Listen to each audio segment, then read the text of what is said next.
All right, y'all. We have 7 chapters, but I think this is a good little chunk. That's a whole volume's worth, basically, as I recall.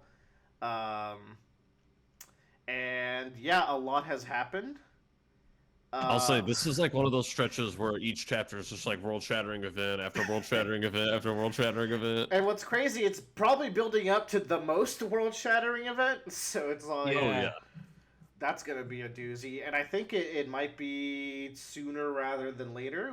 We'll talk about it. I'm gonna open I up. got yeah. Let me I got open up with potential. the summary as usual, and Yes. then we'll Yes. roll into the many topics because this is a lot to cover. And thank you for giving me your time because it's been a busy week for everyone. But it's like, oh, if we wait too long, this number seven's gonna shoot up more and more. Plus, it's a month break, so it's a good time to squeeze it in. Yeah. All right, we have 11:04 to 11:11. Make a wish.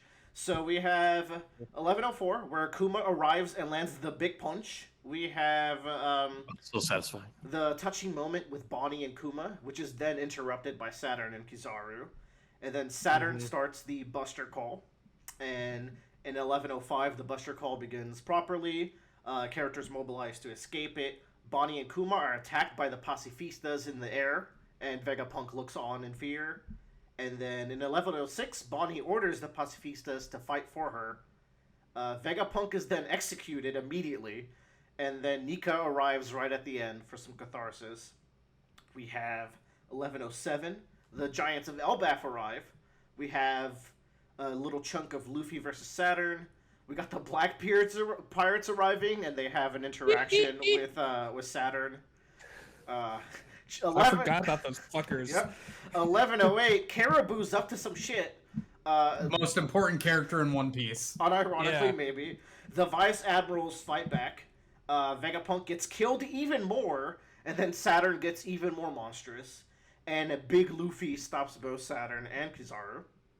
11:09 has Vegapunk's message starting, but there's a delay to him actually starting it for extra tension. We have the world readying for the news, and we see multiple locations in the world getting ready to watch this. We have Luffy putting in big work. He making the pizza with Saturn and Kizaru. And then we have Saturn beginning a summoning ritual, which leads Yes. to 11:10, where the elders all arrive at once. We got the tail end here of Zoro versus Lucci, which has been happening in the background, and then the giants show up to help out Luffy. And then 11:11, Lucci still standing. Jinbei breaks off the fight. Lucci reports to one of the elders, and then Luffy, Dory, and Broggy fight off the elders. And at the very end, the big robo that has just been stewing in our brains starts to move again. So He was that's what we powering got. up. He got to put systems to full. Whew. So I wanted to Good. open, and this is a follow up to something Bradley was saying before this. Is like, oh, I lament like Bradley's getting the weekly fatigue that is inevitable with this series, especially with all the breaks. But like as I was like doing this summary for these 7 chapters, I would just stop like at least once per chapter, and be like, oh my god, this is actually like so cool in context of like this whole chunk. So I very much look forward to this arc ending and me getting to like one shot read it over the course of like a day or two. Sounds I'll say delightful. getting to binge it over a day or two. It's like the action, sometimes the action like flows a little bit better because it's like, Oh, I yeah. get to, there's not a week break between like one attack and another attack and stuff like that. But also you don't have to experience the edging of the Vegapunk message starting, but then it doesn't actually start. Oh, edging is a great way to put it. I think Tyler was gonna say something before I like, just jumped in. I was gonna say, man, like good One Piece summary. There's like it's nice to see that you can phrase it so quick and like in such a quick manner because there's not really that much going on. Well, it's like Like I feel like that really helps. There's a lot going on, but if you break it down to just like the main points, like I could have talked about all the times we saw Luffy and Zoro. Yeah. No, but like, but I can break it down to like 3 bullet points per chapter as like, okay, this is the refresher of like the major events. But then there's like a ton of little things. On the real though, I'll highlight my favorite thing before we get into it. We are still on a year later now. We're still on path for this is the same path as pre-time skip. This is so like Bodhi. these arcs are kind of like parallel with each other. Yeah. Oh, this is Thriller Bark. No, this is Sao Bodhi. Yeah, this is Sao Bodhi. Okay.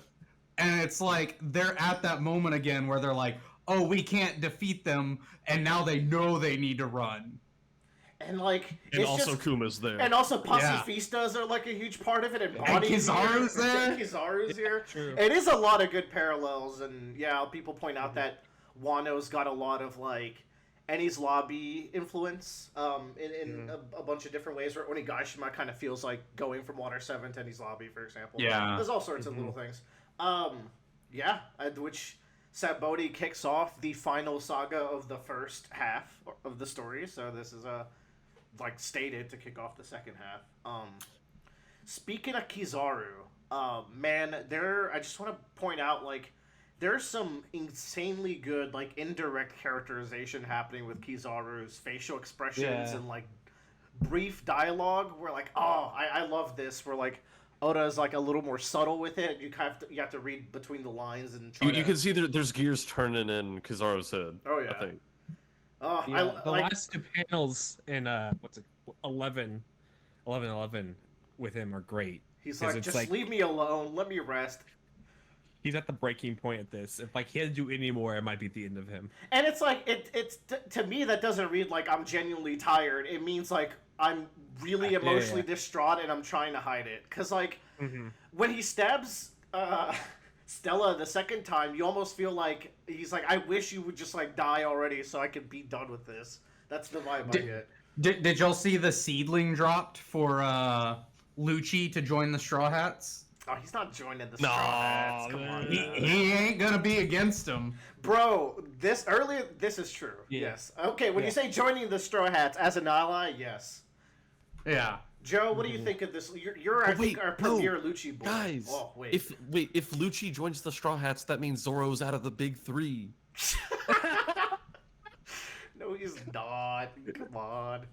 I really like that because it's that moment, especially in I think it's 11:11, right? Yeah, it's 11:10. 11:11 has like the Lucci chunk of this. There's a like literally like Lucci's like bosses show up and they are literal demons or monsters, and the look on his face is incredible because that man is actually seeing like when actual like monster is incarnate in front of him. Look at I have it pulled up. I believe my stream is going so you guys could take a peek, but like look at this man.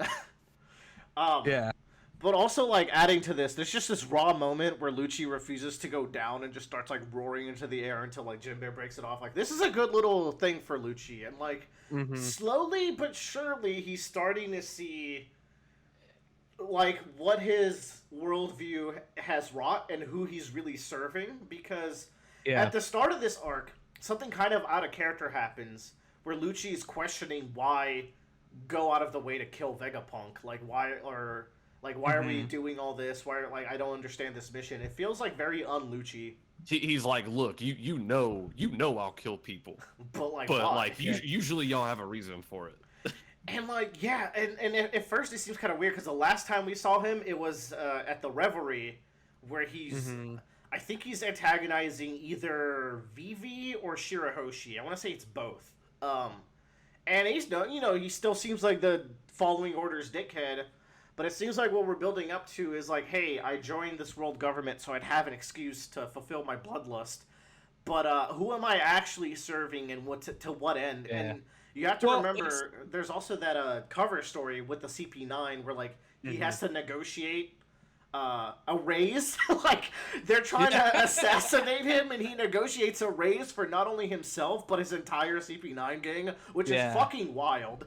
I think the big takeaway we're gonna take from that is that like Lucci basically operated alone for most of his life and accomplished like 90% of what he wanted to do, right?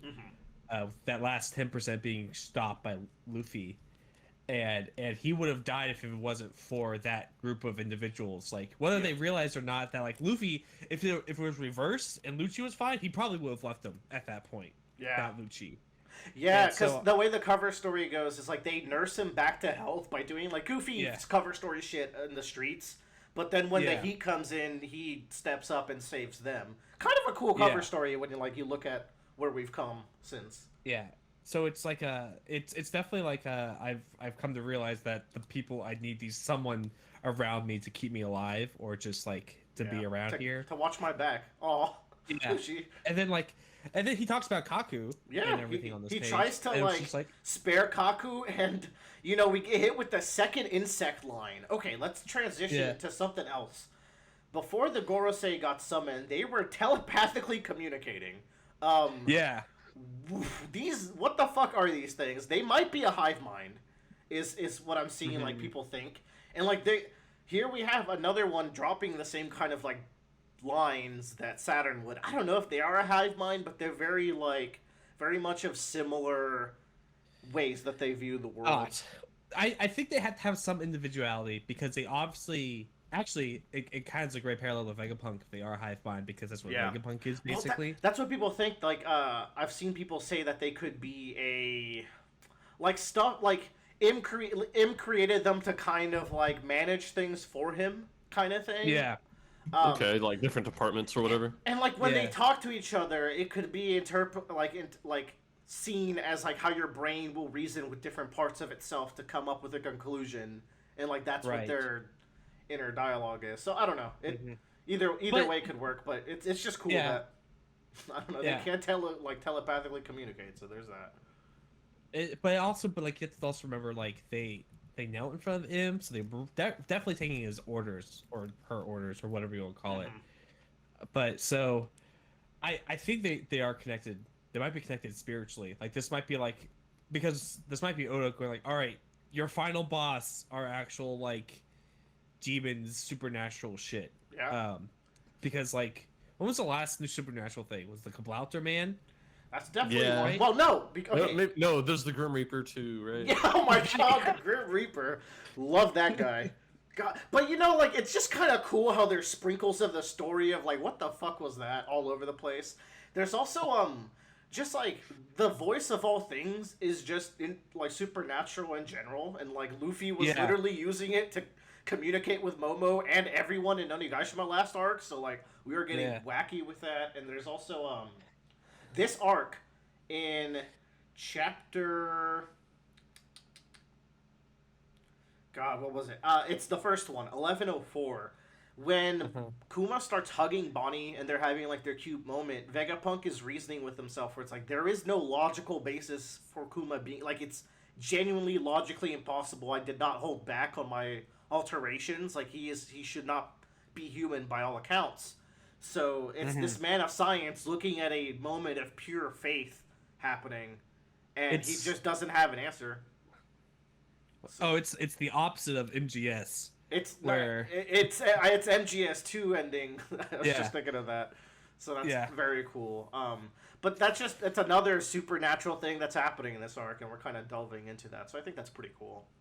Yeah.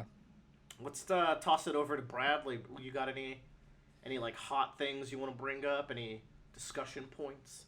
Oh man, because that's one of the main things I was fascinated with reading these chapters. Is just like, I guess, are the five elders just even? They're just not even human, or are they like these aren't devil fruits, or are they? But I don't know. I was kind of laughing. We were talking about that really good Lucci moment earlier. But also, when I was catching up on chapters before we started, I was actually laughing at that because in the chapter right before that, Zoro has a moment where it's like, okay, we're going to finish this, and he does a big move, and he hits Lucci, and there's a big splurt of blood, and it's like, oh, finally, maybe their fight's gonna be done, and then you get to the next chapter, and Zoro's like, he's still standing, and I'm like, oh my god, and then they gotta send Jinbei over to. Jinbei has to come over. It's like, all right, you want it? Smoke bomb Zoro out of there. All right, Yeah. Zoro, you showed him. Let's go. Well, I think that's badass. I think it's like a badass. It is moment for badass Lucci. though. But I can see the clowning on him. I can see the fear of like, oh my god, this guy won't go down. What else you got for me aside from Lucci slander? Now, that's the thing. Like, my biggest hope in life was that Kuma would get to see Nika, but you know who did get to see Nika is Bonnie. Bonnie. And there's like a whole page of that, and Vegapunk's like, oh yeah, I don't know if you knew this, by the way. It's a good page too. Which chapter does it happen? So I can pull. Yeah, let It's me see. 1104, I think. No, is it 05? It's one of the earlier ones. Oh, Nika arrives 1106. Isn't it great that I take notes? This is good. Oh yes. So we have this like beautiful page where Nika shows up after Vegapunk gets pierced over here, which was a great scene. And this one where she gets to see him smiling and he's doing. She can basically hear the drum beat. I feel because like in this bottom panel here, it's very highlighted that that's the sound effect happening. And Kuma, like, it's sad that Kuma can't even like properly understand what he's seeing. It's devastating. And here's the thing: is like the giants obviously see this too, and I'm assuming they know what's going on. They heavily imply it's like we're looking for you. And so here's the thing: after each arc, it's not after every arc that the Straw Hats will like, you know, sit down and talk about the events that happened and what they mean. But like, I don't think Luffy knew anything about Nika necessarily, right? Because I think, early in this arc, someone said Nika, and he's like, "What the heck is that?" In fact, Vegapunk name dropped the fruit, and like Nami and Usopp were there, and they were surprised. But like, I don't know if Luffy's like even cognizant or like paying attention in that scene. Yeah. It's like when he's fighting Lucci the first time. Yeah, he's in a different fucking room. They're watching him on webcams. True. On the So who security knows? cameras. Who knows if they've had time to go, Luffy, I know there's a lot happening, but by the way, you don't have the Gum Gum fruit. He's like, oh shit, really? You have to rename all your shit now. He's been doing it. He's got the Dawn moves. And the last person around to see this transformation is the fucking robot. And is it an ally or is it an enemy? It's gotta be an ally. Come on. It's an ally, right? Yeah, he's got Chrono Trigger, like Gato vibes. Yeah. You know, Totally. the singing robot. Okay, yeah, you know what I'm talking about. Oh no, I get you. You know. There's also a cute moment next chapter where like Luffy is talking to Bonnie and she's like holding back tears and he's just like smiling at her and like she goes like, teach me how to do like the punches like you do. It's a great scene. Well, we have a great line where it's like, well, she goes like, I've been looking for you. She's like, what are you talking about? I've been here with you the whole time. Oh, That's that's such a nice double meaning. Yeah, because it's a very like Christian like kind of thing. There was only one pair of footprints in this I game. was just thinking of the footprints shit. Yeah. Oh, Nika, you were with me every step of the way. Yeah. But you know what's cool? Like, there's that one chapter in the Kuma flashback that highlights how parallel Luffy and Bonnie's journey was, where they like started at roughly the same time, and we got to kind of see them like both on their trajectory. Now, one like peaked a lot higher than the other, but and we were so surreal. It's like, oh, this happened years ago, and we're like, wait, no, this happened at the start of the series. yeah. And it's just a weird point now where the flashbacks are like incongruent with us. God, man. But yeah, Go. anything else? No. No, I'm done. Oh. Those are my biggest ones. I'm also just curious to see, like, obviously right now, Luffy can't, like, permanently take these dudes down. Like, No.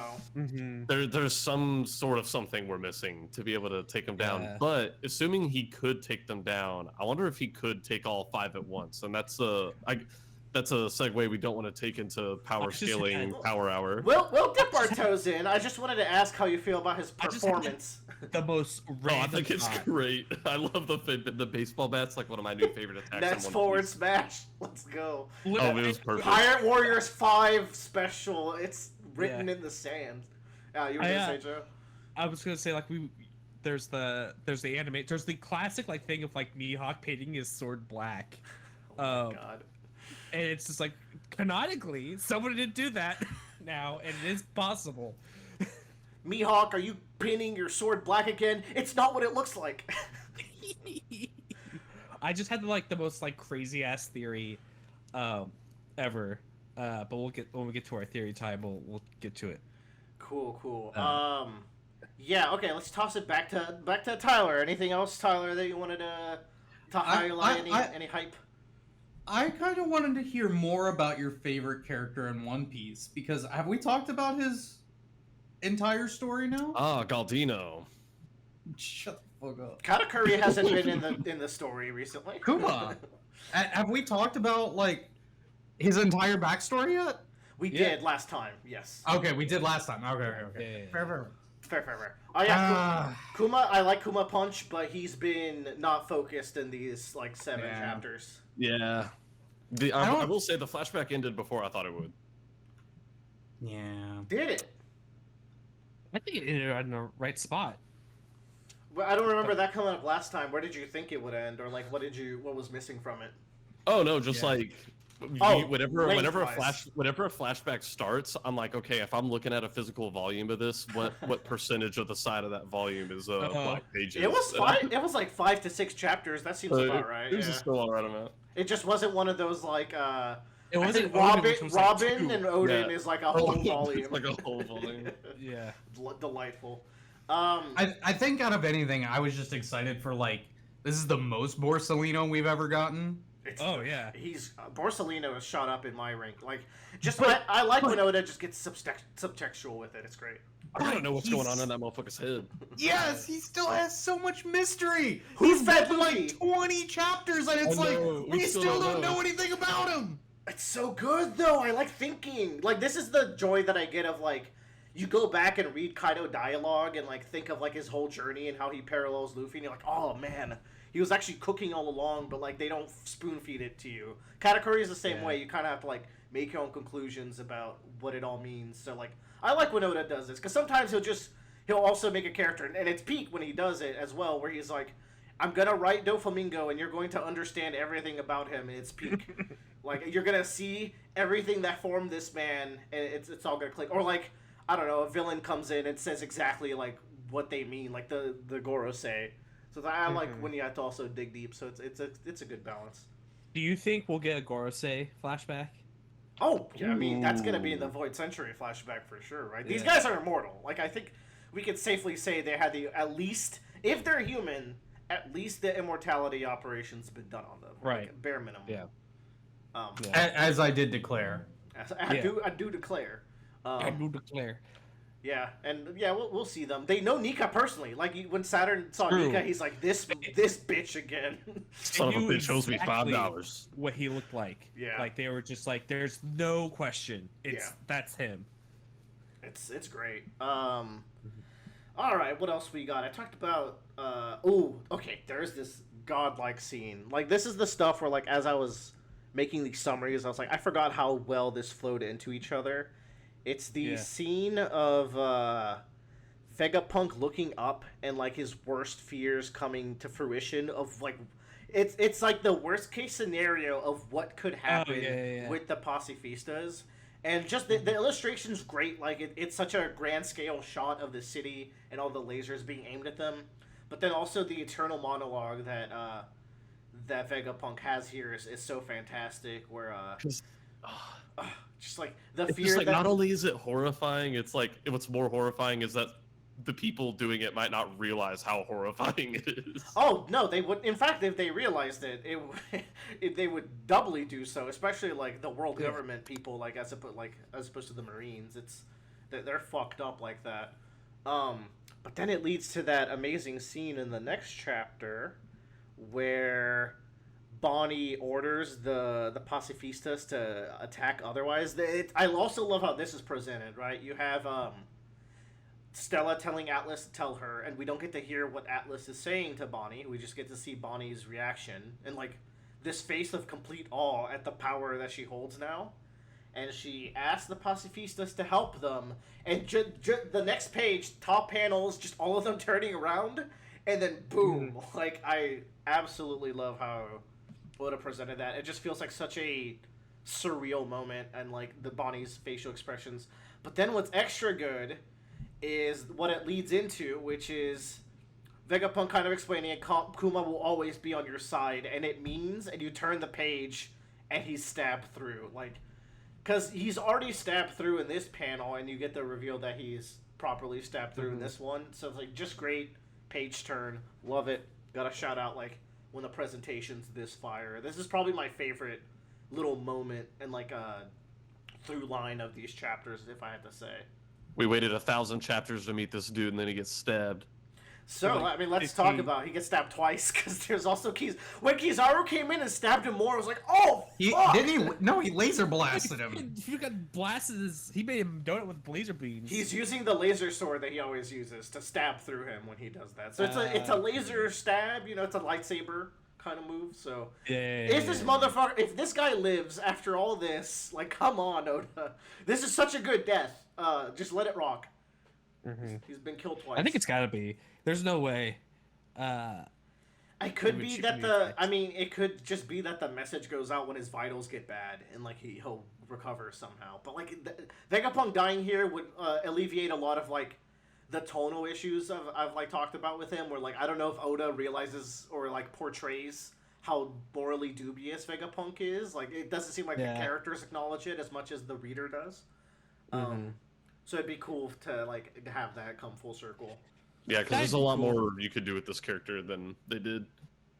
We'll see. Like, I think in death, like, the thing is, if Vegapunk dies, but, like, York goes on to do stuff, I still think, like, I wouldn't say the character is wasted, because, like, I think you could get really interesting with, like, what do the other satellites do if the Stella is dead? I think that's even potentially more interesting than the core man himself, you know? Yeah. And like half of the satellites have died too, because Shaka's dead, Edison's dead. Edison or Pythagoras, I forget which one. I forget maybe which both. One's fucking dead. Maybe both. Maybe both. I forget. One of them got fucking domed in like the. He got fucking stepped on by I think S-Snake, yeah. Like, holy shit! Where are the Seraphim? I forgot about them. They're in bubbles. Okay. Well, you know what? We have the Gorosei going there. But the Gorosei have like absolute authority over the Seraphim. Oh, they do. Like, it's so fucked. Right? I think they have it above Vegapunk. So even if like I don't know, if the deal goes poorly and York is like fuck you guys, it's not gonna go well for her. And Bonnie's override is specifically for the ones that look like Kuma, right? Yeah, it's just for the pacifista. Yeah. I mean, I'm interested to see what Oda does with those characters. I know. I got this stuff with the message actually has my hopes up. I know a lot of people are like, "Oh, he's drawing out the thing once again," but I kind of like how this is the inverse of the usual One Piece timer. Which, by the way, I will always defend the One Piece timer. It's a great tension-raising device that's in every arc basically. But this one's cool because it's the timer for the villains to stop the heroes. Otherwise, things go bad for them, and you know it's not. I don't think they're going to be able to stop it completely. It's pretty much like guaranteed, I feel. So it's just a matter of like how soon they could stop it. So my theory for the timer is, I'm pretty sure this has probably gone around, but basically Vegapunk knew that he would force them to come out or they would have to deal with him personally, so that it's basically just going to turn on the cameras in his area to like show what's going on with the world government. I think it could be that. I think it could also be like lure them into the lab and then it nukes them. Like, that'd be fucking crazy. I think he'll drop some lore and be like, I estimate that they're gonna stop me any moment now, which is why I implanted like a mother flame in the lab that detonates and like potentially kills the one that went in there. Maybe not. That'd be would be crazy. Like just a final boss potentially just dying. That's some like berserk fucking shit. No, like, it's something else. And Tyler would know. That's Hunter x Hunter, baby. Nothing like killing the strongest being with a nuke.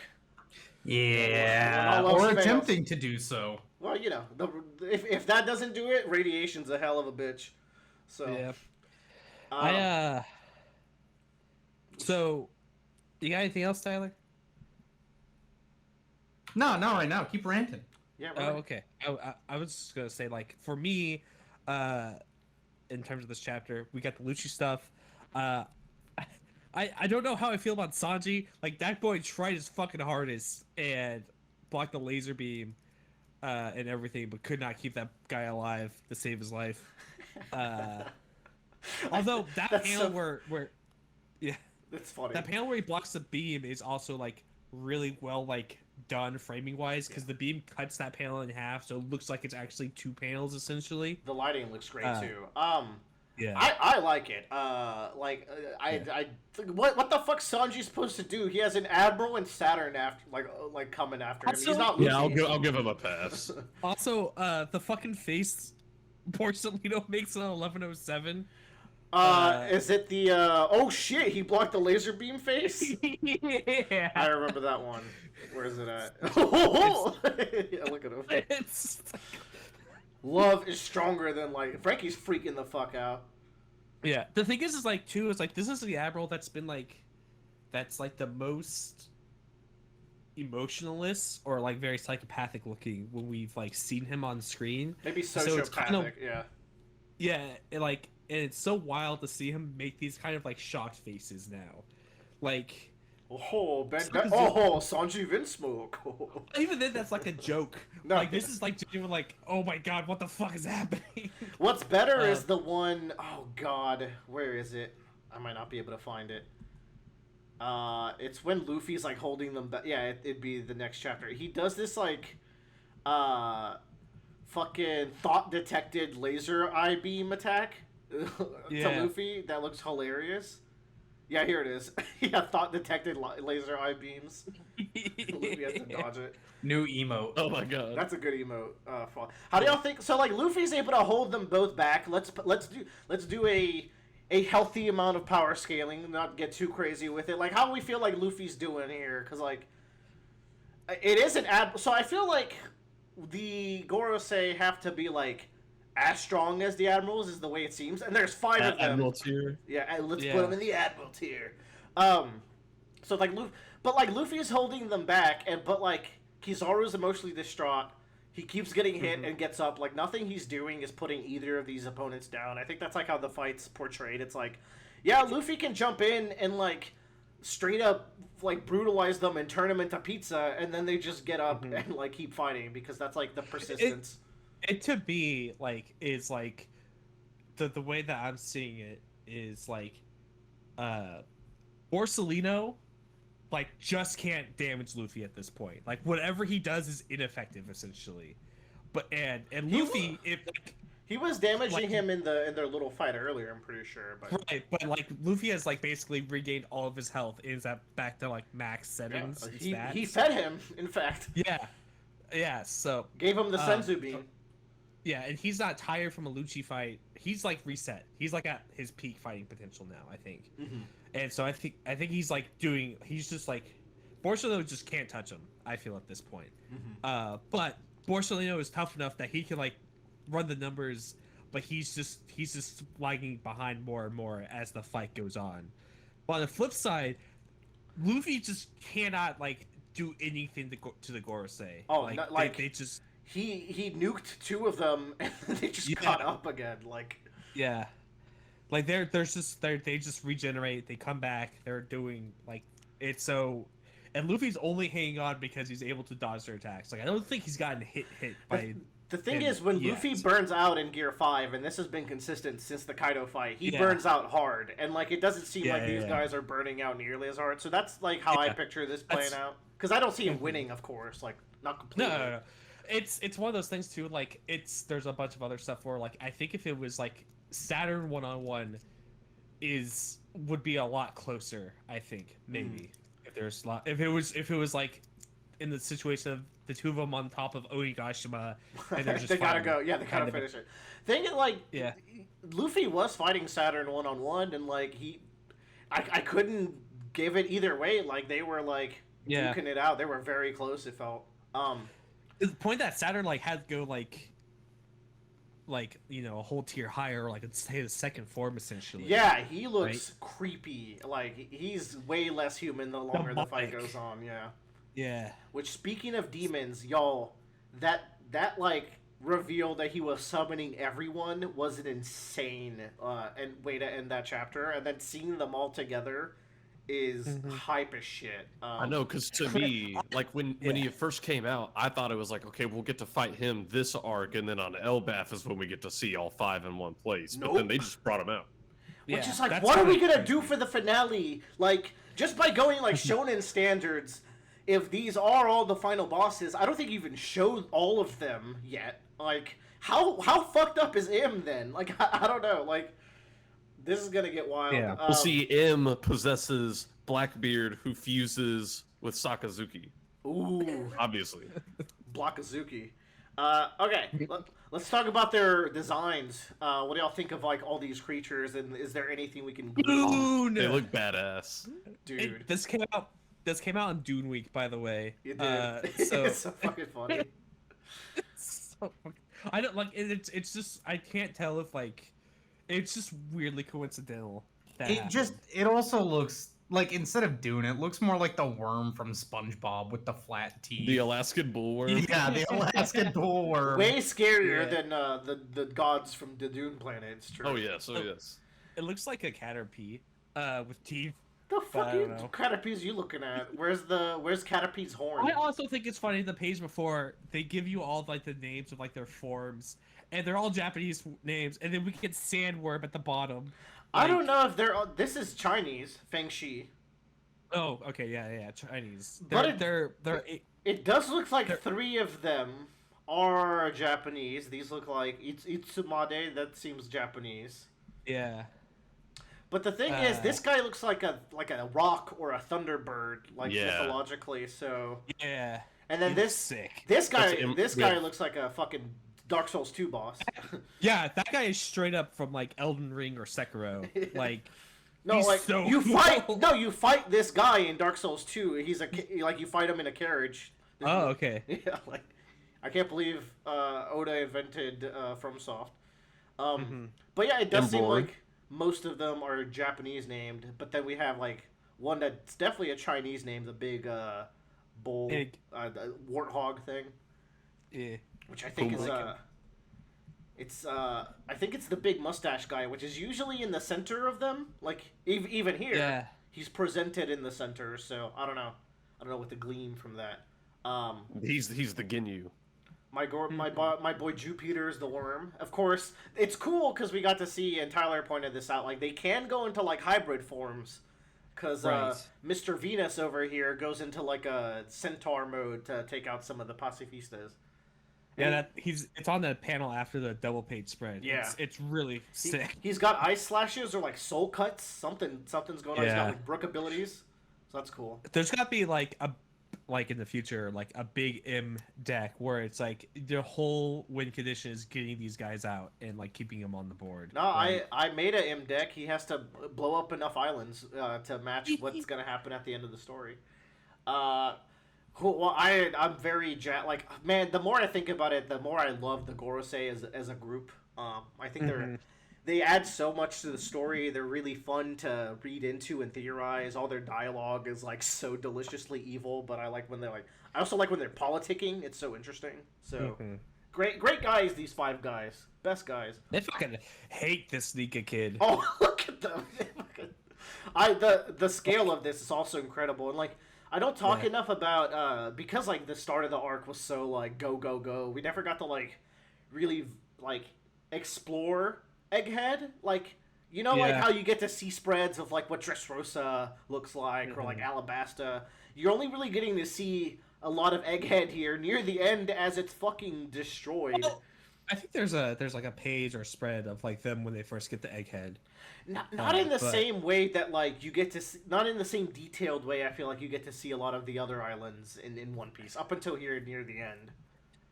But it's cool to see. I like the floor, and I'm sure the anime gets to like really cook by showing More like wide shots of Egghead. The anime does like a really good job coloring it and seeing how like futuristic it seems and like very very colorful looking. Which will be really interesting at the end of this arc with all the shit that's going down. All the black, these smoke and stuff, yeah. Yeah, these guys are like leaking hockey. I also like the inverse of the clouds. They have the black clouds that are around them. Yeah, which Lucci has too, to be fair. Yeah. And so does Kaku. So, is Kaku Admiral tier? Find out next time. I want to see a waking Kaku giraffe. We did.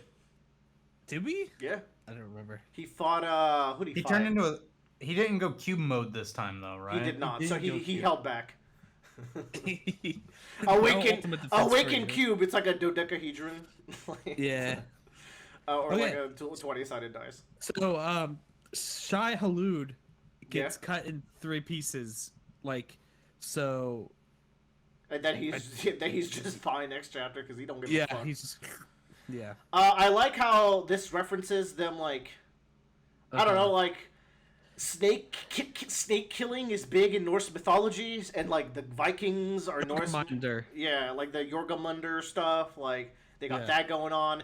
It's also like, oh shit, we're gonna get Luffy Skypea'd for 20 chapters again. Nope, we're like, we ain't doing that shit again. That's a one and done. Yeah.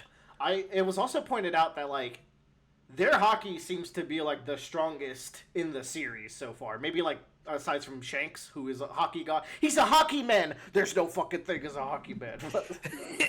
But these guys are also hockey men by the looks of it, which is Because interesting. it seems like their command hockey is even affecting Luffy, or they're- Conqueror's hockey is affecting Luffy a little bit. They're he's saying getting like blown away. the whole that's my favorite gag of this stretch is Luffy's like all his details getting roared away by this guy. Like this is just a good gag. What's my favorite part? It's very hard to see.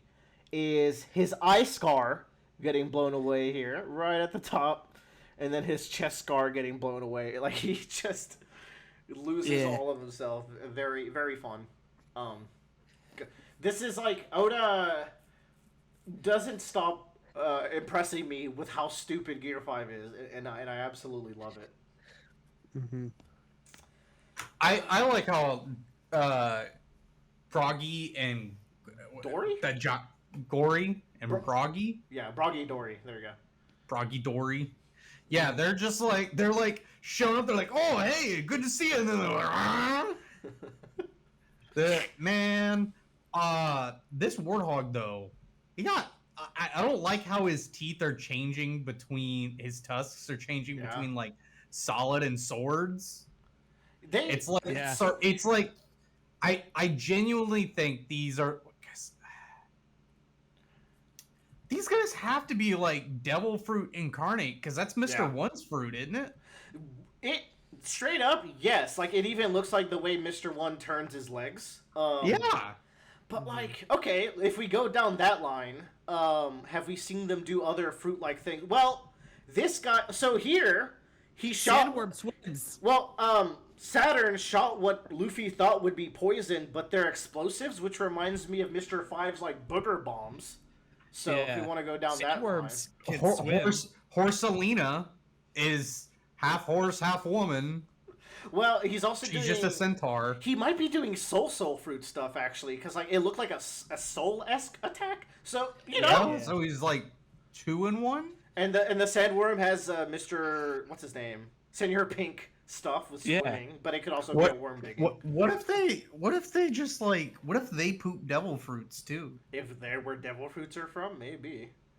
Oh, that's interesting. Okay, I'm gonna keep a lookout for that because like that is very distinctly like Mr. One looking shit. So yeah. That's like a lot of the topics. What? Oh, we got a new cover story. So also Oh, yeah.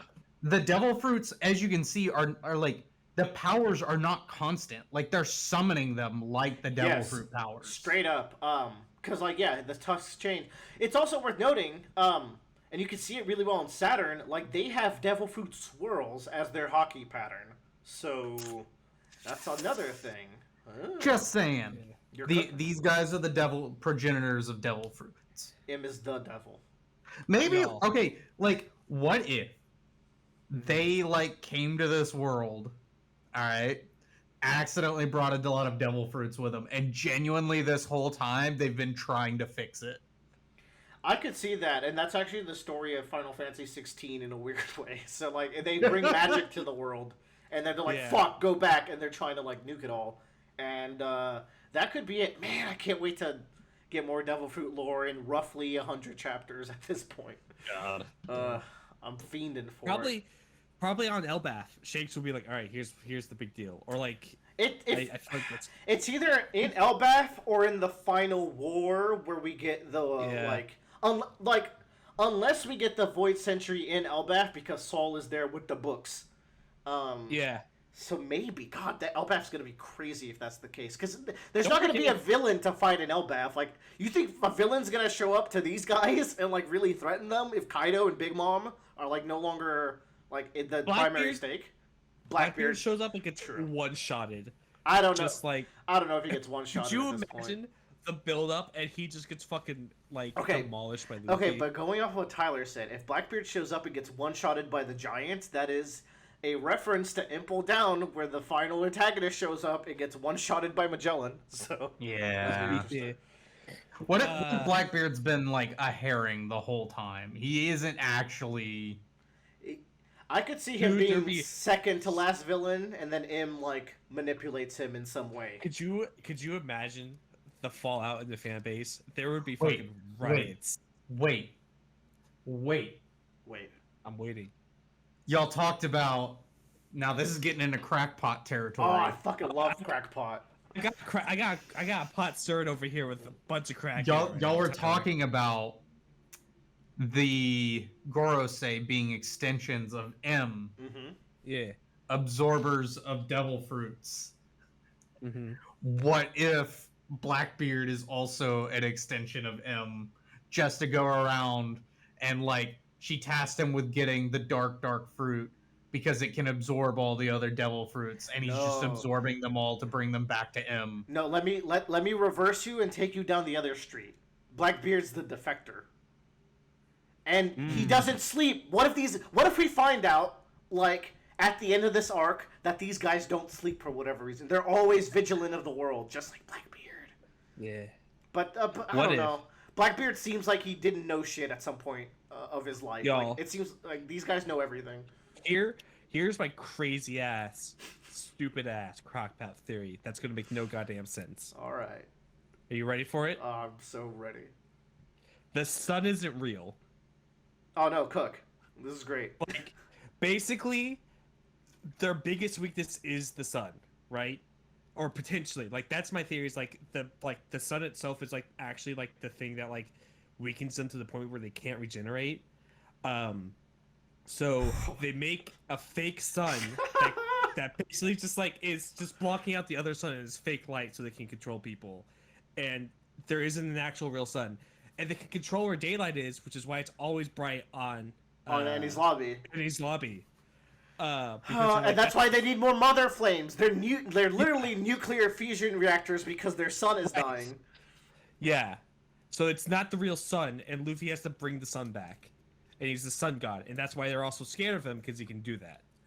There's also that great prophecy that you take the moon and you take the sun and you take everything that seems like he's fun. right. That seems like fun. Like the god of joy. Yeah, you roll it all up and then you're done. Like And the the thing pizza. Yeah. It's all coming. Yeah. Oh yeah, it's all And coming the thing together. is, you wouldn't realize that until you went to the fucking moon, and you see it. And I'll seeing the curvature of the sun, bro. He's Yeah. seen it all. But it's just, I feel like it definitely like. Wait, like, and there's gotta be some- that's why in Ohara they had a geocentric globe of the world where it was stuff orbiting the planet as opposed to the sun because there's no fucking Right. sun.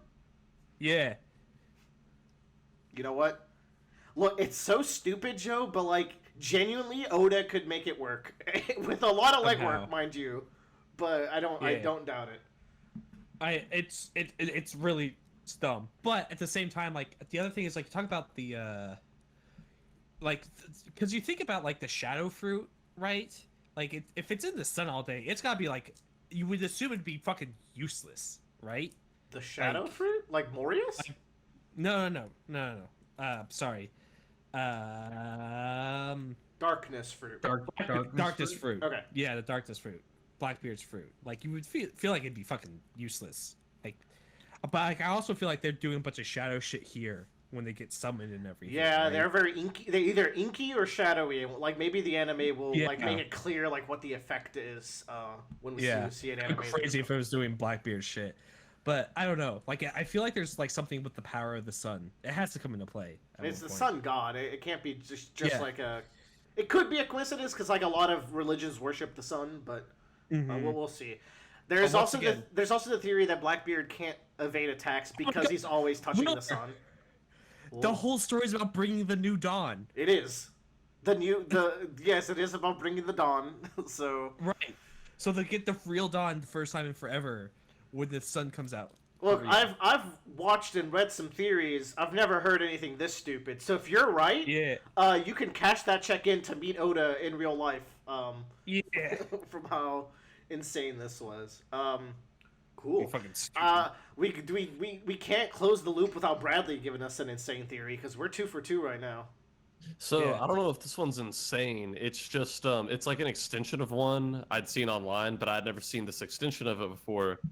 Because there's always that theory that's like the One Piece might actually be a comic book or whatever. Mhm. I like that Um, one. Which I'd seen that before, but I think a sub part of that theory I'd never seen before is that like Nika is not like what Luffy is. There was a Nika, but if devil fruits are like born out of like desires people had, it's not like there was a dinosaur devil fruit and then there were dinosaurs, or Mhm. there was an elephant devil fruit and then there were elephants. So it's like the person with that devil fruit is not Nika. They are like they're like a recreation of Nika through a devil fruit, Mhm. but not that Yeah. person. That's always it's been kinda my cool. understanding. It's like Yeah. Yeah. That's why when like Zunesha says Joy Boy is back, I think it's more like that heartbeat, like that vibe of Joy That Boy will is is coming back. back. Yeah. Now, here's the crackpot theory though. Yeah. Every other character in the world except for Luffy is actually just remotely controlled paper mache puppets by Buggy, who's fucking with him. Oh, boo! I want my fucking money back. What was it? Oh, Buggy, you bastard. Okay.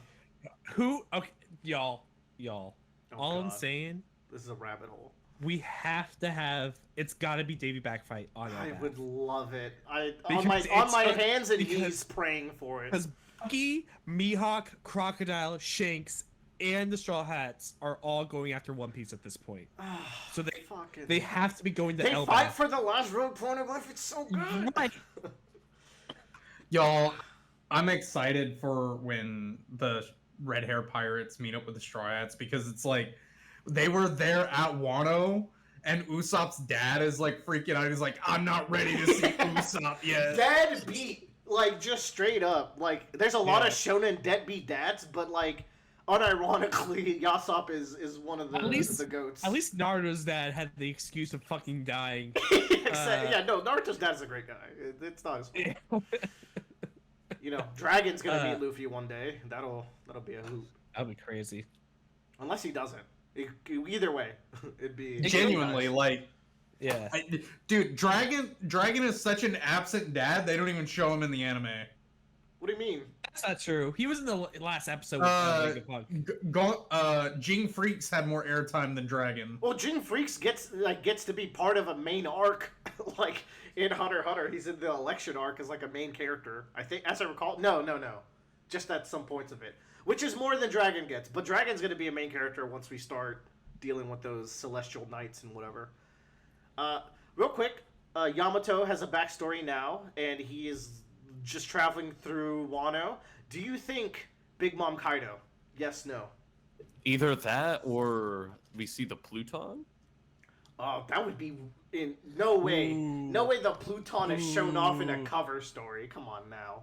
No, I think we'll get like a sneak peek of it. But Okay. I do think this cover story will like provide us like closure on what happened to the two of them. Like she'll probably or Yamato will probably visit their like death spots or like holes in the ground, right? Like I feel like that's gotta be like where they get punched into the ground. No, straight like I am almost positive we're gonna see Big Mom as a burnt up like body crawling out at the end of the story, and Yamato is gonna be freaking out or something. And they're both gonna have amnesia, and they're both gonna go and make fucking that fucking food that she likes. Oh, Shiruko! Yeah, there you go. Oh my god, this reminds me. So this will be my actual crazy theory that I saw, and it has to deal with both Big Mom Kaido and the Pluton. Ooh. Because here's the thing. Oh god. Someone pointed out this thing in geology that is called a Pluton, and it's like a large igneous body that is like made of congealed magma.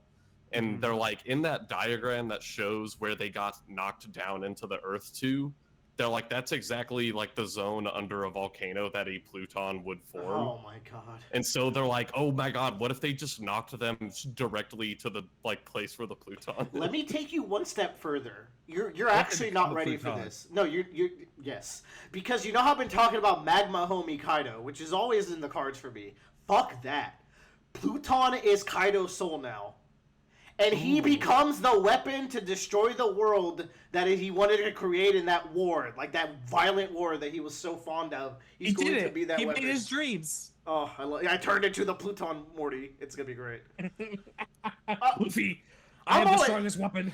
Some of these crackpot theories, like fuck it, Oda can make it fun. I'm down. I'm down for like most of these. So, I'll close off just with a fucking light bulb. It's just a light bulb in the sky. That's the sun. The other sun's been turned off for years. That's the crackiest one so far, I will say. Yeah. This is your follow-up to Kid as a Magnet, which unfortunately it wasn't Joel. That one actually made sense. That one was It would have actually. I loved Kid as just a walking magnet. Yeah. He's just a walking, what's it called? Log pose.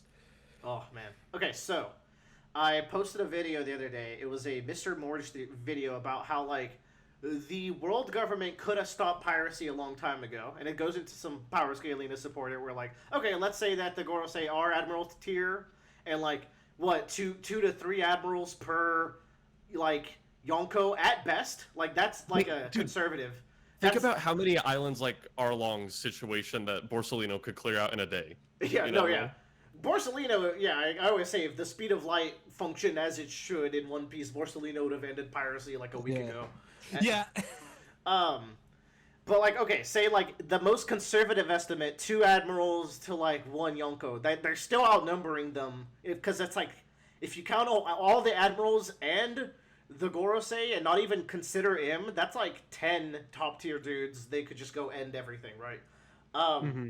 But it was pointed out that like it actually functions really good narratively that the world government pays the police to like keep people off their back, but then they just kind of like siphon up the celestial profits. So by letting piracy exist, they create a system in which the peasants pay the rich to get protection from the problem that the rich could stop if they wanted to, but then they don't get to live in their heaven that is fueled by the money of the peasants. So like it's just like a really interesting loop, and I think it fits right into the story where by letting piracy go, they perpetuate this system where like Holy Land Mirajoa can only exist because it crushes the peasants beneath it to support itself, which is so in line with like pretty much everything Oda's ever said about aristocracy in the series. Non-political children's manga, but I think it fits right into like what the story's set up, and like it just makes me that much more interested. Where it's like, yeah, like we could go get our hands dirty, and we will now because things are getting way too complicated because the revolutionaries are attacking us literally. Nika's back. They're about to find the One Piece. We need to like actually, like the 5 of us can go down there and clean stuff up, and we're gonna keep like our gods up here safe. They don't have to worry. We got the Celestial Knights. They're never gonna come down. They're always gonna pretend the Holy Land. So I don't know. It just makes Mirajoa so much more interesting to me if you look at it like that. It's like, what do y'all think? Oh, absolutely. No, absolutely. I think it's very in line with like just the theming of the story. For sure. Yeah. I'm excited. I think this arc is shaping up to be like a lot more substantial. meatier than, yeah.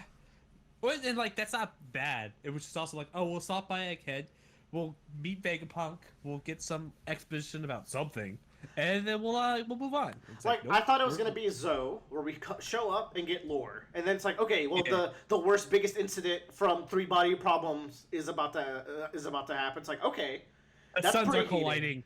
Yeah. Yeah, but it's like, okay, but like, what does that really mean? But as we're approaching it, and Vegapunk's about to like internet the whole world some information, like, oh no, this is like, I'm in there now. Like, I'm really vibing with like how big scale this is becoming. I can't fathom what Elbaf is gonna be. Like, I just can't, like we're in such a, this feels like the end of the world, right? It does. And like, I just can't fathom, like, we go to Elbaf and we get to like a lower stakes point. Like, I just can't see us doing that anymore. Especially with what's about to be revealed. But we are, because the Davy back fight is lower stakes. What happened? Like, what happens? Like the Straw Hats leave and Goro says like, ah, shucks, they got away. No, I they guess become we'll, priority. Like, they finally become priority one potentially after this Yeah. arc. That's the thing. Like, when is there going to be an opportunity for a calm before the storm ever again? Right. Because like I feel like Yeah. the elders are in like full like we gotta fucking get them mode. Like, I can't fathom like them. Like, I can't think of an excuse that the elders go like, I guess we'll just go back home and like hang out there for a while. Like, there has to be some other big move, like dragons just like attacking Marijoa or some bullshit like that, right? Yeah. Like, It could be I- we need to go back and shore up the defenses because it's time to end the world. And they know, like, the preparation that it takes, and that's going to take them a little while, and that's what keeps them off our hair for just a little bit. true. If Vegapunk turns on the cameras and everyone knows what they are now, they're like, fuck. Now we have to go back. I'm because not there's paying action taxes to these motherfuckers. That guy's a Yeah. worm. They're about to lose Star Wars Rebellion and they don't even know it yet. That's a Joe reference That's a- for Joe, but That's a joke for me only. yeah, I'm glad you're having fun, buddy. It's true. Yeah, so yeah, we talk about Elbaf all the time. I'm not gonna spend too much more time on it. So Yeah. it's just something to keep on the back of our mind where it's like, yeah, I also like, aside from the Davy back fight, I can't picture anything else happening in that arc. There's no more Emperor. You know, like, if an Emperor shows up, Luffy's gonna be able to solo them now, no problem. The Yeah. Giants are self-sufficient. M is after Elbaf. Elbaf can't be the last arc because Oda was like, it felt like Oda was almost humoring skipping Elbaf, just the way he talked about it. Like, he jokes around all the time though. Like, just the Yeah. other day, he was like, okay, I'm taking a 1 month break. I gotta figure out what the One Piece is, LOL. And I'm like, motherfucker, you've known what the One Piece is since the start. Yeah. Don't lie to me. People took that very literally. They by they the don't way. get. They Oh don't my like god, jokes. I saw some people freak out. They don't over like that. they don't like jokes, bro, around here. Don't fuck around. I think they're too burnt by like Sarcasm. they're too burnt by like random shit happening at the end of Naruto and like, oh, that ruined the entire series for me. It's like, relax, it's Yeah. fine. It's good. Sarcasm. Am I funny pirate manga? Never. Actually, one thing we could close off. Okay, so Oda obviously very impacted by Toriyama's death, and he's taking this break. I think this was it's not even a health break. It's just like a maybe That's a mental mental break. break. Yeah. Do you think Toriyama's passing will speed up One Piece or actually like potentially slow it down slightly? And I don't mean by like the speed at which chapters come out. I mean the speed at which Oda tells the story. I think it will slow it down slightly. I think so too, because I think the knee jerk would be, oh, Oda's doesn't want him to die, himself to die before the story ends. But actually, yeah. I think the opposite would happen, where it's like, no, I need to make sure and slow it down and make sure that I make something as iconic as Dragon Ball. That's the thing. Like, look at that legacy. It's like I don't want to ruin the legacy of something I've put so much time into. Yeah. Y'all heard about Stephen King, right? And what happened to him? No. Wahapa. So Stephen King was writing the Dark Tower series, which is a really, from what I hear, a great like fantasy series, and a lot of people love it. I cannot get past a gunslinger, but that's just me. But a lot of people love it, and a lot of people were like, "When is it going to end? Like, do you have an ending in mind?" And he always kind of was like, I just kind of like take things at my own pace and like doing the ways I like to do it. He gets hit by a fucking truck. Oh my god. Like, literally.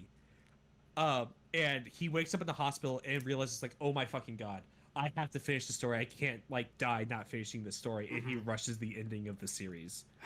And Like, you can't it's blame like him. you- Like life is too short, Yeah, and like yeah. you want to finish your magnum opus if that's what you believe it is. You know, Right. like yeah. But I just think it's like, but I don't think, but I think the difference there is that like Stephen King like was just like faced with his own mortality in like a second, whereas like More directly think- than yeah. yeah, like I can't imagine like being like 30, almost 40 years old and getting hit by like a fucking truck. Like that would like change my. I would like. I'm not walking the street no more. That shit's dangerous. Yeah, no shit. So yeah, like all to say, like it. I think what's going to happen is we're going to take at least that month break every year now. Because it was like a one-off. It felt like a one-off thing, but I think we're gonna get it yearly at the very least, and keep up like the 3 chapters. But before break schedule until like Golden Week happens, and then we have to suffer like we do now. But you know what? I can't blame if he decides to rush it a little bit. I can't blame him. But also, if he slows it down significantly, and I get less One Piece every year, but he doesn't have to sacrifice his magnum opus, I'm. But One A-okay. Piece finishes. Yeah. Yeah, like it'll pay off when our children are reading One Piece, and they can see funny comic book man actually have a good ending, and that Oda didn't die in the process. You know, like let him take his time, let him take plenty of breaks, And then they'll start a crodcast, which is what they call podcasts in the future. True. And they'll talk about like how old One Piece is and how like it really inspired Triple Xrd, their new favorite manga. I was like, what fake manga is Joe gonna make? And it was a Guilty Gear manga. Triple Laser. All right, that's good. Thank you for joining me, y'all, and we'll talk again Grazie. in like another 2 months or so. 2 months. As we do. Yeah. Bye bye. Bye.